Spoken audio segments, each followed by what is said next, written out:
In this video, we're going to be talking about increasing customer spend, but without feeling pushy. And I know for a lot of people, you feel a bit pushy when you're selling extra stuff to people, and it can feel awkward.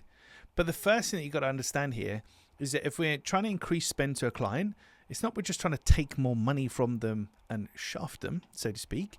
It's that we're giving them more value, but we're just being a bit more proactive in how we communicate that value to them, as maybe they won't find it otherwise.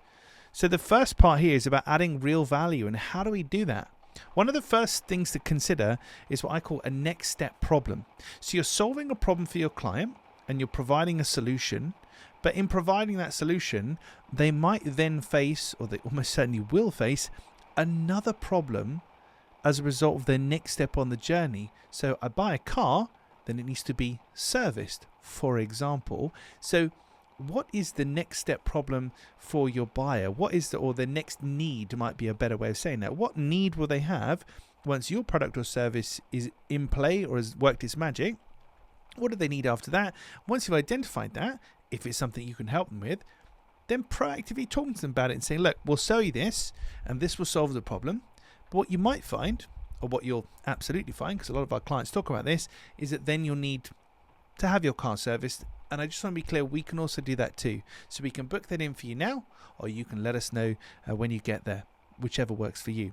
But it's just that notion of proactively saying, look, you're going to have this need coming up down the line. We can definitely help you with that. We can do it now, we can do it later, whatever's appropriate. This comes down to something called WYSIWYG. What you see is what you get. If I literally don't tell you about the problem that's coming up and the fact I can solve it, you may never come back. So using that car analogy again, you'll buy the car from me, and then you need a service, and your mind goes blank. You're like, oh, when do we get it serviced? Not sure. So the next step problem. I've used car servicing there as an example. It doesn't necessarily have to be that, but generally when you get to the next stage of something, you'll need something else. So what does that look like? The next thing is service packages. So that ongoing need, that ongoing thing, now this isn't just about, this is about service, support, access to things. Sometimes people don't just want to buy the product or buy the service and that's it. They need some guidance, support, setting up, maintenance, whatever it might happen to be. Depends on your offering. But pre-selling that package. So rather than waiting for them to come up to that need, offer it to them. Say, look, we can put together a 3-month, 6-month, 12-month package of support, blah, blah, blah, blah. This is what it would look like. But both of these things, the next step problem that they have and offering support, is about being proactive, but it's about offering additional value. So rather than just, you'd like to buy that, great, boop, there we go, you've bought that, thanks very much, that's awesome. It's just thinking ahead and then it's not even not being ashamed, being proud to say, great, here's this, you're going to enjoy it, it's wonderful. Just to let you know, you may need this going down the line. We can definitely help you with that. We'd love to do it for you. We've actually got a service package. You can save some money if you do it now, blah, blah, blah. But actively promoting based on the fact that you're helping your client, your customer even more. You're not just doing this because you want to get more money out of them per se. Obviously, we will make more money out of them. But for this one in particular, it's saying, look, almost certainly when you get this, you'll need that. We can also sell that for you. So would you like to buy that now? And being able to do that, you're solving the problem for them. You're providing a better service. You're not just pushing them for more and more money.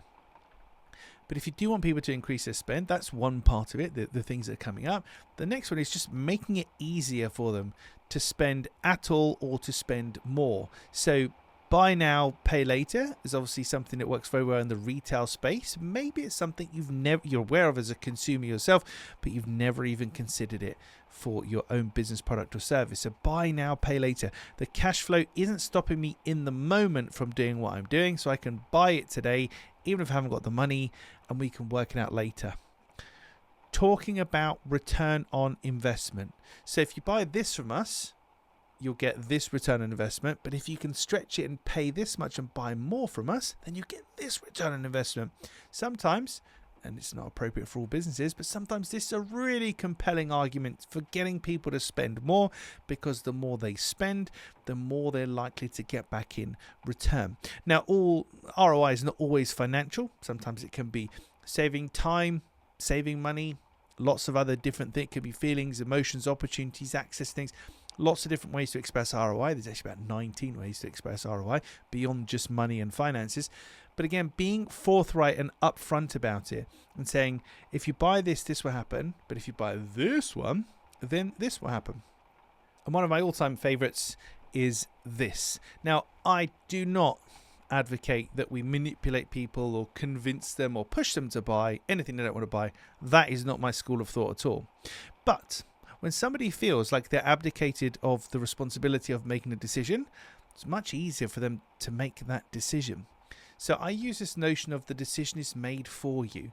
So you want a clear sales message. You want to be able to increase your sales and sell more stuff and feel confident, right?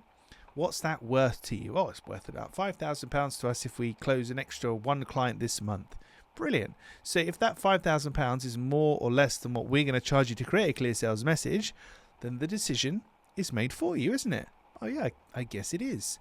So it's just this notion of, if these parameters are met, then it's kind of a no-brainer, isn't it? So if you make £100, but you only have to give me £2, well, the decision's kind of made for you, isn't it? Never thought about that. It's not all about return on investment, ROI, but if you can frame your offering as, if these conditions are met, then it kind of makes sense to buy from us. A decision is made for you. You abdicate of responsibility. It feels easier for you to say yes, and to say yes to spending more. So when it comes to increasing spend with people, it's about promoting offers and being proud of providing more service and just taking better care of them. We're not forcing ourselves onto people and just trying to get more money out of them just for the sake of it.